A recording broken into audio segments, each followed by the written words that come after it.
Je m'appelle Catherine Boetz, je suis professeure à l'université et depuis le début de ma carrière, j'ai eu l'occasion de m'occuper de la morphologie et du fonctionnement du squelette et en particulier du tissu osseux qui les compose. Par mes fonctions d'enseignement et de recherche, j'ai été amenée à collaborer avec d'une part des chirurgiens orthopédistes et d'autre part des kinésithérapeutes. C'est ce qui a fait que je suis porte-parole de la thématique de recherche de l'IREC sur la santé et le mouvement. Les os qui constituent la charpente du système locomoteur et de tout l'organisme sont des organes durs qui résistent à des contraintes mécaniques permettant la station debout ainsi que la locomotion. Leur résistance mécanique leur permet de résister à des chocs, cependant quand ces chocs outrepassent ou dépassent leur résistance mécanique, les os se fracturent. Certaines maladies très fréquentes comme l'ostéoporose, qui est une maladie où la masse osseuse diminue, entraînent une fragilité des os et occasionnent des fractures spontanées beaucoup plus fréquentes. D'autres pathologies qui sont liées à d'autres tissus et notamment au cartilage articulaire vont déformer les os. C'est ainsi que ce fémur est complètement déformé par l'arthrose, pathologie dégénérative qui entraîne non seulement la destruction du cartilage articulaire, mais également des remaniements profonds de l'os. Ces pathologies qui réduisent la résistance mécanique du squelette et qui modifient le comportement locomoteur ou l'activité locomotrice du patient amènent souvent les chirurgiens à remplacer les pièces défectueuses par des prothèses dont vous avez ici un exemple au niveau de la tête du fémur. L'os normal doit sa solidité à sa composition d'une matrice osseuse, une matrice collagénique qui est secondairement minéralisée. Dans certaines maladies génétiques, cette matrice collagénique est profondément altérée, ce qui entraîne une grande fragilité de l'os. C'est ce que l'on appelle, dans certains cas, la maladie des os de verre ou l'ostéogenèse imparfaite, qui, quand elle atteint sa forme la plus grave, occasionne aux patients de très nombreuses fractures pendant l'enfance, ainsi que de très nombreuses déformations. Ces fractures et ces déformations squelettiques occasionnent un handicap sévère chez la personne, ainsi que des troubles de locomotion et des déformations de la colonne vertébrale. Ces déformations sont analysées en clinique avec un protocole de recherche qui sert à évaluer la motricité et la mobilité du patient.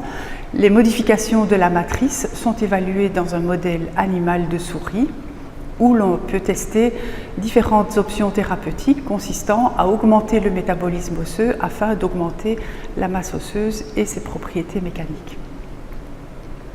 Dans le cas de l'arthrose,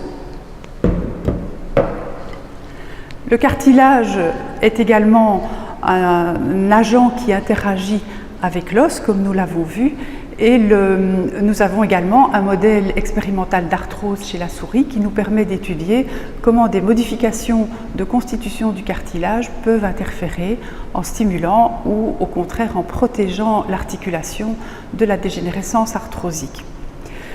De même, en clinique, des protocoles expérimentaux existent pour évaluer la fonction du patient, la fonction locomotrice, sa perception de la maladie en termes de douleur et en termes de handicap dans la vie quotidienne.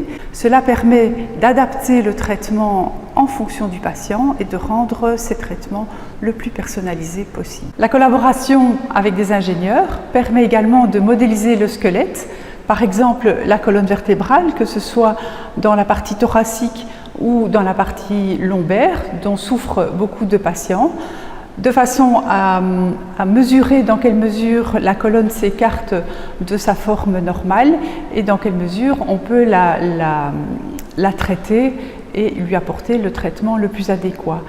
L'ingénierie est également appliquée à des méthodes chirurgicales de façon à guider au plus précisément possible la pose d'implants, de vis et de prothèses de façon à corriger la colonne vertébrale. Plus éloigné du système locomoteur, mais intervenant également dans sa fonction et interagissant avec son fonctionnement, par exemple le système respiratoire qui peut également être modélisé.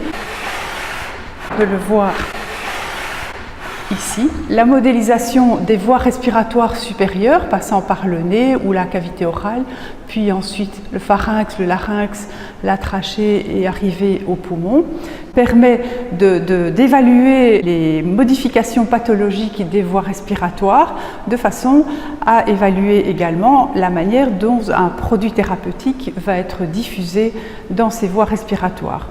Pourquoi le système respiratoire? Parce que le mouvement dépend d'une bonne fonction respiratoire qui apporte de l'oxygène aux muscles et que toute perturbation du système respiratoire entraîne une difficulté de locomotion.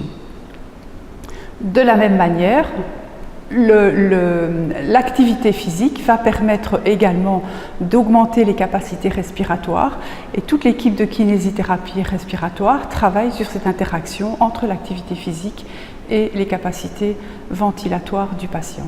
Les nouvelles technologies informatiques sont également utilisées dans le cadre de la rééducation de patients et un bon exemple est la rééducation de patients cérébro-lésés. Le système nerveux est également un organe qui impacte le système locomoteur puisqu'il commande la motricité volontaire de l'organisme et des membres.